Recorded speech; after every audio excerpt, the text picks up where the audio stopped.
Membeli bawang di Kota Pekan, pulang ke rumah membawa joran. Untuk pesyarah saya tujukan, selamat malam saya ucapkan.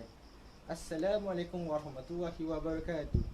Malam ini saya akan membentangkan mengenai isu-isu pemikiran liberalisme dalam kalangan mahasiswa Muslim di media sosial dan analisis serta solusinya menurut perspektif Islam.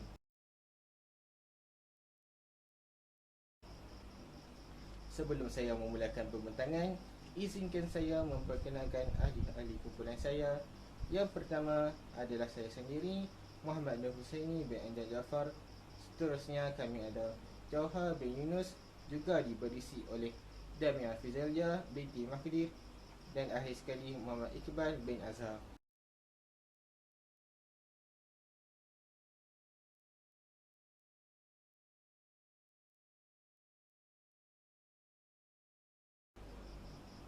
Mari kita mulakan dengan pengenalan. Seperti mana yang kita sudah maklum, agama Islam merupakan agama rasmi bagi negara Malaysia.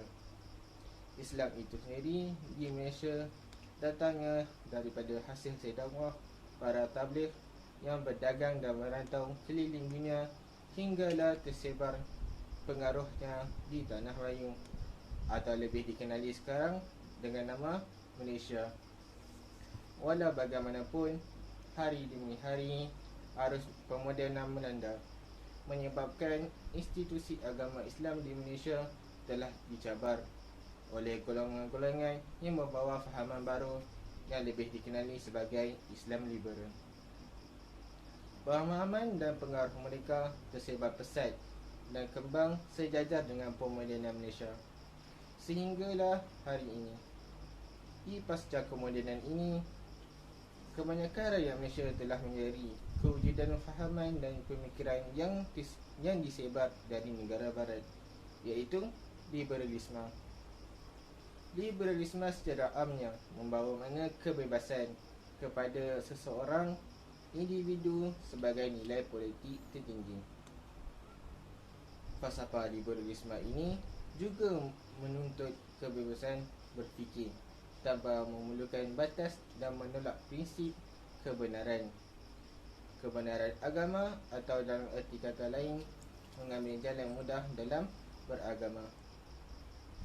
Pada umumnya, falsafah atau ideologi liberalisme ini mudah diadun dan dicampur aduk dalam pemikiran masyarakat Islam, terutamanya dalam golongan mahasiswa Islam. Ideologi dan fahaman ini kebiasaannya mudah disebarkan melalui platform sosial media. Hal ini berikutan hampir semua mahasiswa Islam pada era pasca globalisasi ini mempunyai peribadi akaun sosial media seperti Facebook, Twitter dan Instagram.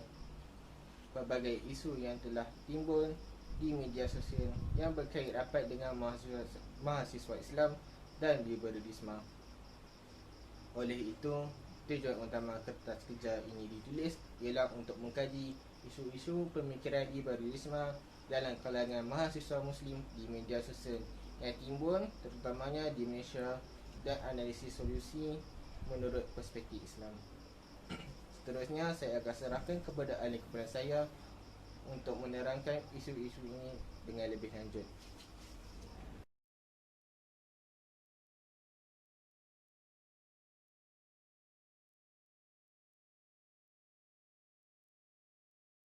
Assalamualaikum warahmatullahi wabarakatuh. Saya Damia Fizalia binti Mahdir dari kelas RAL 2452C.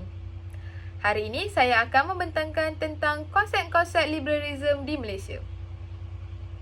Pada era pasca globalisasi ini, fahaman ataupun ideologi liberalisme merupakan sebuah fahaman yang tidak asing lagi di dalam masyarakat kita di Malaysia, terutama sekali di dalam golongan mahasiswa Islam. Perkataan liberalisme ini berasal dari perkataan bahasa Inggeris yang membawa maksud kebebasan. Telah dinyatakan di dalam kitab Al-Libriyah Al-Qirashi oleh Syekh Sulaiman Al-Qirashi bahawa mazhab liberalisme ini merupakan sebuah pemikiran yang mementingkan dan menekankan hak-hak terhadap seseorang individu.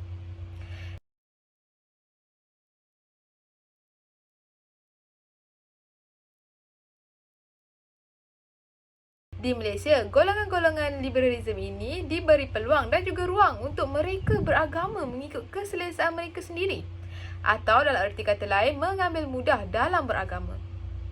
Golongan-golongan liberalisme di Malaysia ini juga telah menuntut beberapa hak, antaranya ialah hak bersuara, hak berfikir dan juga hak ke atas seseorang individu.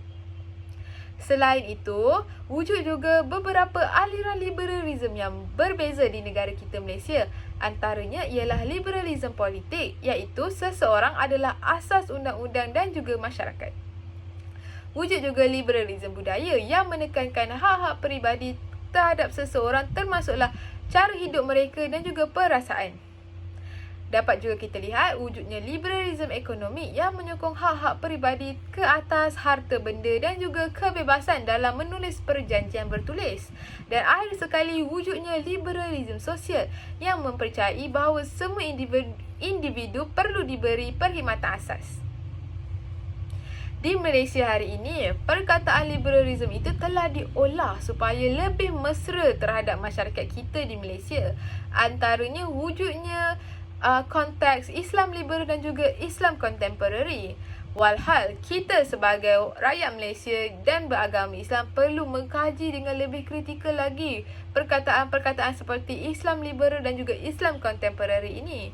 Hal ini kerana dengan kewujudan golongan-golongan liberalisme yang membawa fahaman Islam liberal ini telah menggugat kedudukan agama Islam kita di Malaysia. Sedia maklum bahawa Malaysia antara salah satu negara yang telah mengisytiharkan agama Islam sebagai agama rasmi di negara kita.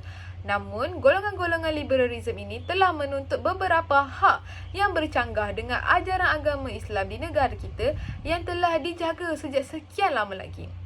Antara hak-hak yang dituntut dan bercanggah dengan ajaran agama Islam di negara kita ialah hak menukar agama, hak menukar jantina dan juga hak bercinta sesama sejenis ataupun lebih dikenali sebagai LGBT.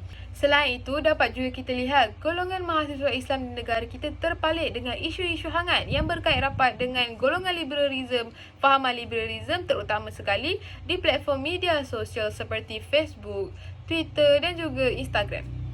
Oleh itu, saya akan menyerahkan perbentangan ini kepada ahli kumpulan saya untuk mereka menerangkan dengan lebih lanjut kaitan antara mahasiswa Islam, liberalisme dan juga media sosial.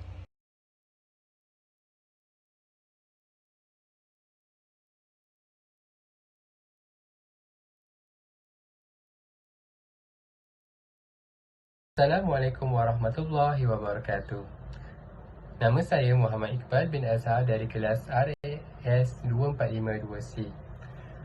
Pada hari ini, saya akan membincangkan analisa dan perbincangan fahaman liberalisme dalam kalangan para mahasiswa dan mahasiswi. Pertama sekali, antara fahaman yang dibangkitkan oleh para mahasiswa dan mahasiswi di media sosial adalah mereka mahu menormalisasikan hak LGBT dalam kehidupan seharian mereka melalui media sosial. Seperti yang kita tahu, media sosial adalah medium penyebaran media sosial dijadikan medium penyebaran oleh sesetengah mereka untuk memperluaskan fahaman liberalisme iaitu LGBT serta ingin mendapatkan sokongan antara sesama mereka sendiri yang mempunyai ideologi yang sama sehingga tertubuhnya organisasi itu sendiri, organisasi LGBT. Organisasi ini penting bagi mereka kerana sekiranya mereka mahu melakukan protes ataupun perhimpunan, mereka mahu melakukan perhimpunan untuk memperjuangkan hak mereka iaitu hak kebebasan dalam seksualiti. Oleh para pengguna media sosial boleh berkomunikasi saling seperti yang kita tahu, pengguna media sosial berkomunikasi saling mengirim pesanan, berinteraksi dan saling berkongsi maklumat dan membangun jaringan. Oleh hal demikian, media sosial memberi impak kepada pengguna internet di Malaysia disebabkan kemampuannya yang membolehkan komunikasi tanpa batasan dan penyebaran maklumat secara global. Sehubungan dengan itu, ada juga sesetengah dalam kalangan para mahasiswa dan mahasiswi, mereka berani mengaku yang mereka adalah LGBT, iaitu lesbian, gay, bisexual dan transgender di media sosial. Mereka berani mengaku. Dengan pengakuan ini amatlah membimbangkan kerana mereka seolah-olah mempromosikan LGBT itu kepada orang awam, terutama sekali kepada golongan kanak-kanak yang meningkat dewasa. Kerana golongan kanak-kanak ini amat mudah terpengaruh dengan fahaman LGBT, bahawa sebahagian daripada LGBT adalah tidak salah dan tidak melanggar undang-undang negara serta undang-undang Islam, iaitu undang-undang syariah. Perlakuan tidak moral ini yang dimaksudkan perbuatan yang melawan fitrah diri sendiri dan melakukan sesuatu yang bertentangan dengan tabi'i asal yang dianugerahkan oleh Allah Subhanahu Wa Taala kepadanya. Larangan tersebut boleh ditunjuk seperti mana dalam sabda Rasulullah sallallahu alaihi wasallam yang bermaksud ada 4 golongan manusia yang mendapat murka dan amarah Allah. Abu Hurairah pun bertanya, siapakah mereka wahai Rasulullah? Beliau menjawab, kaum lelaki, yang pertama sekali kaum lelaki yang meniru kaum wanita, yang kedua kaum wanita yang meniru kaum lelaki, yang ketiga orang yang mendatangi, iaitu orang yang berzina dengan haiwan, dan yang keempat ialah orang yang mendatangi lelaki, iaitu homoseksual ataupun gay. Daripada hadis riwayat Al-Tabrani dan Al-Bahaqi.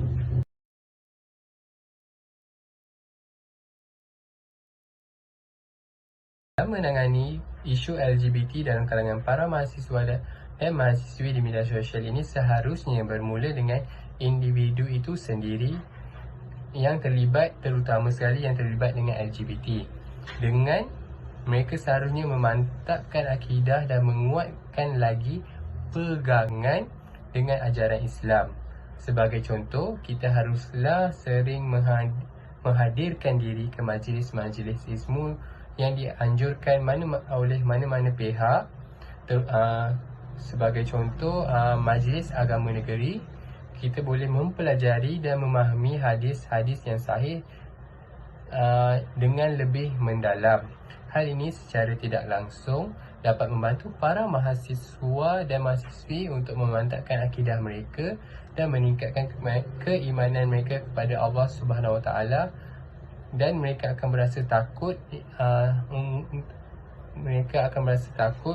untuk melakukan dosa seperti dosa melakukan perbuatan LGBT itu.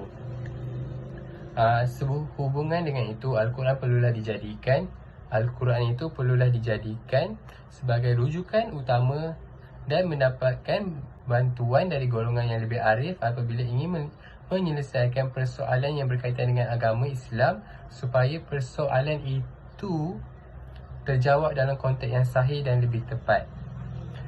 Melalui pegangan serta keyakinan yang kuat dalam konteks akidah, ia dapat menjadikan para mahasiswa dan mahasiswi mengetahui bahawa sesuatu kepercayaan itu perlulah bersifat muktamad dan pasti.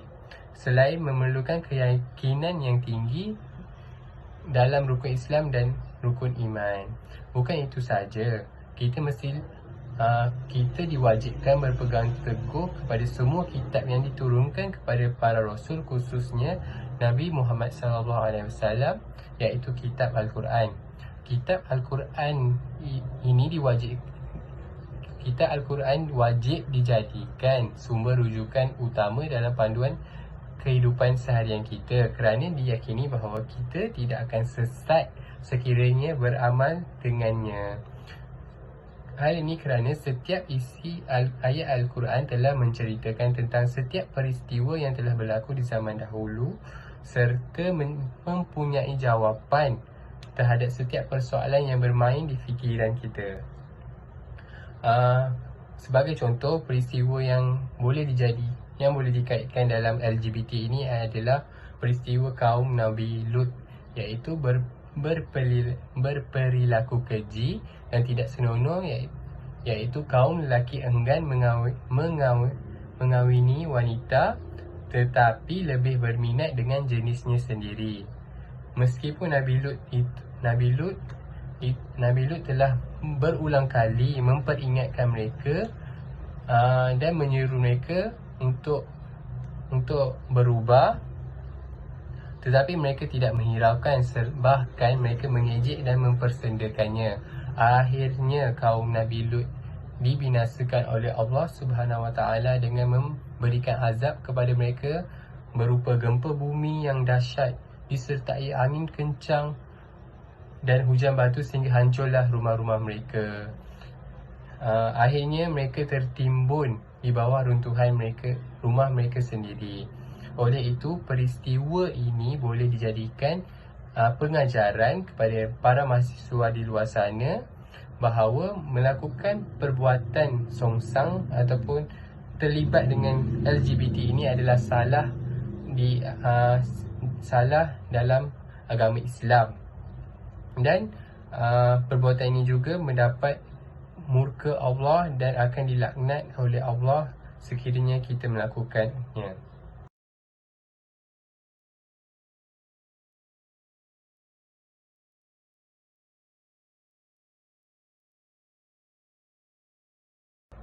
Selain itu, hak berijab atau bertudung seseorang muslimah menjadi persoalan bagi sesetengah mahasiswi di Malaysia, terutama sekali mahasiswi yang terlibat dengan liberalisme ini.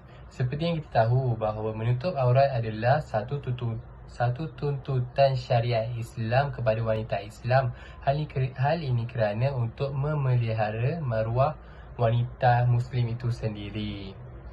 Terdapat beberapa istilah juga menunjukkan golongan Islam liberal menyamakan maksud perkataan tersebut seperti perbezaan dalam hak dan tanggungjawab. Hak bermaksud sesuatu yang ditentukan oleh seseorang mengikut kemahuannya sendiri tanpa paksaan sesiapa. Manakala tanggungjawab pula bermaksud sesuatu yang dipertanggungjawabkan kepada seseorang untuk melaksanakan kerana itu adalah satu kewajipan. Contohnya dalam isu menutup aurat ini, golongan Islam liberal yang melibatkan para mahasiswi berpendapat bahawa menutup aurat adalah hak seseorang wanita itu sendiri, sedangkan itu adalah satu tuntutan syariat Islam yang kita boleh tengok di universiti di Malaysia ini.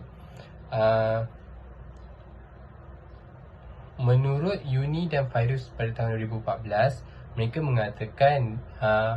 mengatakan di Malaysia terdapat golongan yang mempertahankan hak kaum wanita daripada menutup aurat, iaitu gerakan SIS, iaitu Sister in Islam. Gerakan SIS ini menganjurkan konsep kesopanan dan keserdahanaan dalam berpakaian. Melalui isu ini, SIS menekankan bahawa kaum wanita Islam dituntut supaya memakai pakaian yang hanya menutup kemaluan ataupun pakaian yang dirasakan sopan walaupun tanpa memakai tudung. Sehubungan dengan itu, aliran pemikiran Islam liberal juga melihat bagi memerdekakan wanita Islam dari dibelenggu kejumudan, salah satunya melalui pemahaman aurat yang universal. Mereka melihat isu tudung, jubah dan menutup aurat sebagai sesuatu yang merimaskan bagi para mahasiswi dan menyusahkan bagi mereka, dan berpendapat mereka perlu dibebaskan dari pakaian yang menutup aurat tersebut.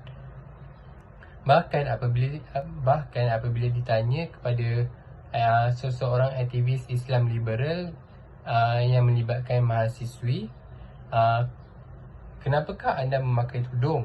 Dan jawapan yang diberikan oleh mereka adalah pakaian yang dituntut dalam Islam adalah takwa, merujuk kepada surah Al-A'raf, iaitu wahai anak Adam, sesungguhnya kami telah menurunkan kepadamu pakaian untuk menutup auratmu dan pakaian indah untuk perhiasan, dan pakaian takwa itulah yang paling baik.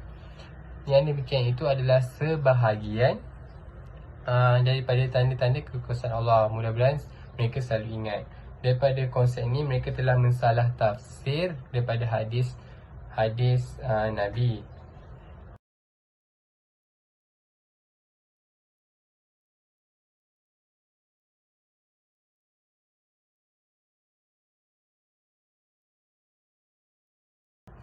Dan dalam menangani masalah prejudis wanita Islam terhadap bertudung dalam kalangan mahasiswi adalah pihak yang berwajib seperti Majlis Agama Negeri haruslah memainkan peranan yang penting dalam usaha menentang fahaman liberalisme ini di universiti maupun di luar sana. Hal ini kerana Majlis Agama merupakan institusi utama yang menjadi rujukan masyarakat Muslim sekiranya berdepan sesuatu isu yang berkaitan dengan keagamaan. Antara peranan yang boleh diketengahkan oleh Majlis Agama Negeri adalah dengan memberi galakan kepada para mahasiswi di luar sana untuk menyertai seminar ataupun majlis ceramah yang membincangkan tentang isu-isu Islam liberal, antaranya bagaimana fahaman liberalisme ini mempengaruhi umat Islam dalam mempersoalkan kewajipan bertudung. Melalui penglibatan para mahasiswi ini, dalam program ceramah sebegini dapat memberi peluang kepada mereka untuk menerokai perkara-perkara berhubung dengan kepentingan dan kewajipan bertudung selain menutup aurat, dan membuka mata mereka tentang keburukan menerima fahaman liberalisme dan aplikasikannya dalam kehidupan kita. Tambahan pula, pihak universiti juga boleh memberikan bantuan serta sokongan kepada kerja-kerja dakwah seperti penceramah di luar sana ataupun penceramah bebas. Sebagai contoh, pihak universiti boleh membantu dari segi kewangan dengan memberikan dana kepada mereka untuk menampung kos menjalankan kerja dan dakwah mereka. Pihak universiti juga boleh membantu mereka dengan mempromosikan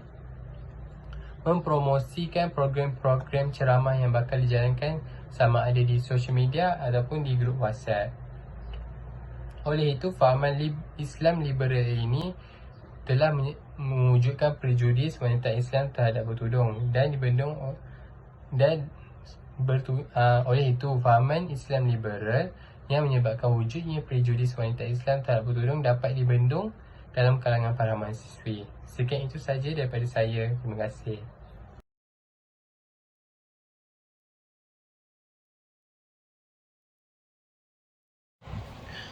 Assalamualaikum warahmatullahi wabarakatuh. Nama saya Jauhar bin Yunus. Jadi sekarang saya akan sampaikan poin ketiga dan poin keempat kumpulan kami. Jadi untuk poin yang ketiga ialah hak kebebasan menukar agama. Di Malaysia mempunyai perlembagaan di mana mereka mengamalkan hak kebebasan beragama. Di dalam Islam juga terdapat larangan untuk memaksa orang bukan Islam untuk menganut agama Islam. Walaupun agama Islam mengamalkan toleransi, Islam juga melarang daripada umatnya untuk keluar daripada agama Islam ataupun murtad. Terdapat beberapa kes murtad di Malaysia yang terkenal, contohnya seperti kes Ina Joy. Jadi di media sosial, mahasiswa mudah terpengaruh dengan gaya hidup bukan Islam, contohnya seperti hubungan luar nikah, minum arak dan juga parti bebas. Ini membuatkan mereka cenderung untuk keluar daripada agama Islam dan murtad. Jadi untuk mengatasi masalah ini, pertama sekali kerajaan boleh mengubal boleh melaksanakan hukuman syariah di Malaysia. Mereka boleh mengubal undang-undang berkaitan dengan murtad. Mereka juga boleh menguatkuasakan hukum sedia ada yang berkaitan dengan murtad. Yang kedua, badan berkuasa seperti SKMM boleh membantu dalam membanteras kegiatan murtad. Mereka boleh menghalang daripada agenda-agenda berkaitan seperti murtad ini dengan memblok ataupun memberhentikan sebarang media sosial yang menyebarkan perkara yang boleh mencenderungkan mahasiswa untuk murtad. Dan akhir sekali, institusi pendidikan boleh mengadakan boleh mendidik mahasiswa tentang murtad ini. Contohnya, mereka boleh mengadakan kelas agama dan juga mengadakan kempen ataupun ceramah agama berkaitan dengan murtad. Dan juga poin yang terakhir dan poin keempat ialah hukum Islam sebagai adalah satu hukum yang melanggar hak asasi manusia. Jadi di Malaysia kita hidup dalam keadaan yang berbilang kaum dan agama. Jadi ini merupakan satu masalah untuk melaksanakan hukum Islam di Malaysia. Umat bukan Islam dan juga Muslim liberal berpendapat bahawa hukum Islam adalah satu hukum yang lapuk dan tidak relevan. Contohnya hukum hudud, mereka berpendapat contohnya hukum hudud bagi hukuman hudud bagi penzina yang tidak berkahwin ialah 100 kali sebat, dan bagi penzina yang sudah berkahwin direjam sehingga mati. Bagi mereka hukuman ini adalah tidak berperi kemanusiaan. Jadi mereka menggunakan alasan ini untuk menolak daripada hukum Islam dilaksanakan di Malaysia.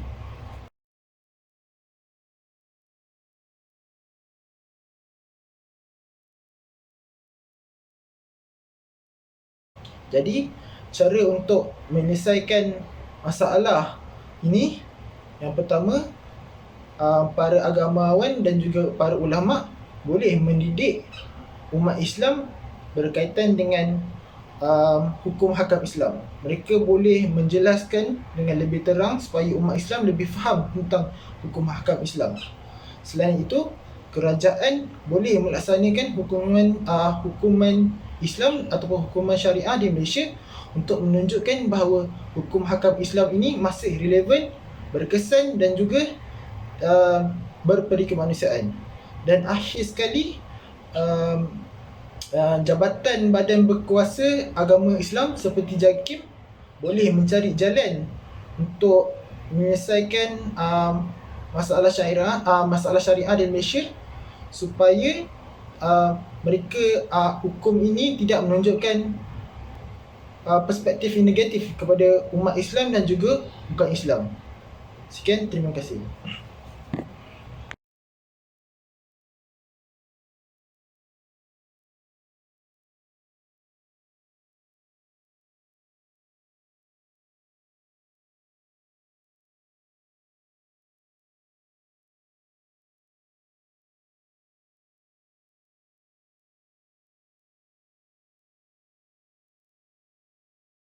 Bertemu lagi bersama saya bagi memberikan kesimpulan kertas kerja ini. Secara natijahnya, pelbagai isu-isu negatif yang timbul oleh penyebaran ideologi dan fahaman liberalisme melalui media sosial, terutamanya dalam kalangan mahasiswa Islam di Malaysia. Hal ini termasuklah isu LGBT yang telah dinormalisasikan di Malaysia. Selain itu, kebanyakan golongan liberalisme yang prejudis terhadap Islam sehingga mempertikaikan hak bertudung seorang wanita Islam. Hak kebebasan menukar agama seseorang mahasiswa juga dituntut keras oleh golongan liberalisme dan mereka menganggap hukum Islam merupakan hukum yang melanggar hak asasi manusia. Isu-isu ini amat mudah diserap ke dalam pemikiran mahasiswa kerana wujudnya saluran media sosial yang telah disalahgunakan oleh beberapa pihak yang ingin memenuhi kepentingan mereka sebagai seorang pengikut falsafah liberalisme. Isu-isu ini tidak boleh dipandang remeh kerana akan memberikan impak yang amat negatif terutamanya kepada golongan mahasiswa di Malaysia. Oleh kerana itu, beberapa inisiatif dan solusi mengikut perspektif Islam boleh dilaksanakan seperti yang dicadangkan melalui kertas kerja ini. Salah satu di antaranya menyebarkan kesedaran tentang bahaya liberalisme terhadap akhlak dan akidah mahasiswa melalui media sosial. Seterusnya, dengan memupuk sifat muafakat dalam kalangan mahasiswa. Di Malaysia juga terdapat memberi kesan kepada isu-isu liberalisme yang timbul dalam kalangan mahasiswa di dalam Malaysia. Selain itu, sebagai salah satu negara Islam di dalam dunia, kita seharusnya berbalik kepada neraca dan pakalan Islam yang sebenar dalam melihat dan mengamati sesuatu isu atau tindakan yang melibatkan agama, sebagai contoh isu-isu negatif tentang liberalisme yang melibatkan terutama mahasiswa Islam di Malaysia. Kita juga dapat menolak fahaman yang memesongkan Islam, terutamanya melalui platform media sosial, dengan cara memastikan dan menjaga masyarakat Islam di Malaysia bersatu padu. Antara inisiatif yang amat berkesan ialah dengan mewujudkan pendidikan yang memberikan fokus terhadap kesan liberalisme, terutamanya kepada mahasiswa di peringkat universiti. Akhir sekali, kita perlu sekeras-kerasnya menolak badan-badan bukan kerajaan yang menyebarkan ideologi dan fahaman liberalisme yang amat bercanggah dengan ilmu Islam. Itu saja dari saya. Terima kasih.